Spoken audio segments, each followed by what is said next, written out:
Quick, graph y equals the square root of x plus 3 by hand 2 different ways, part of the family of functions series. You will need graph paper or download this PDF and print it. Press pause as needed anytime. So the first way we'll do this is with what we're going to call the radical dance. So normally we'd start at the origin, but because of the plus 3, we need to shift each point up 3 units. So we're going to start at 0, 3. So let's plot that.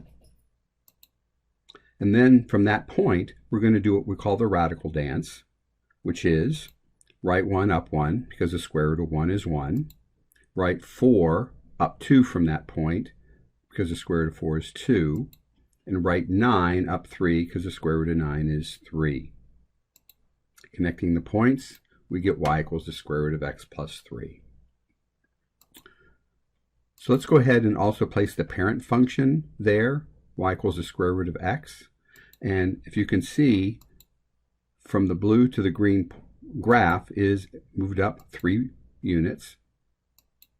In fact, we could even grab that parent function and see that it's identically the same, it's just in a different spot. It's just been moved up or translated up 3 units. A second way would be using a table. So here's our square root of x table that we will use. And again, we'll make the square root of x plus 3 in green. Adding 3 to each of the y coordinates, again, because of what's in the equation. So 0 goes to 3. And we'll plot it. 1 goes to 4, and we'll plot that one. 2 increases up to 5, so 4, 5. And 3 increases up to 6, so 9, 6.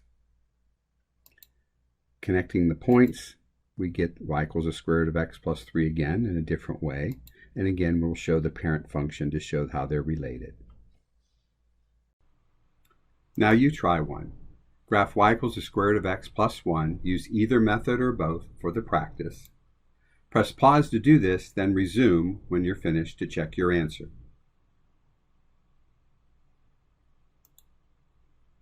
This is y equals the square root of x plus 1. It's up 1 from the normal radical x function.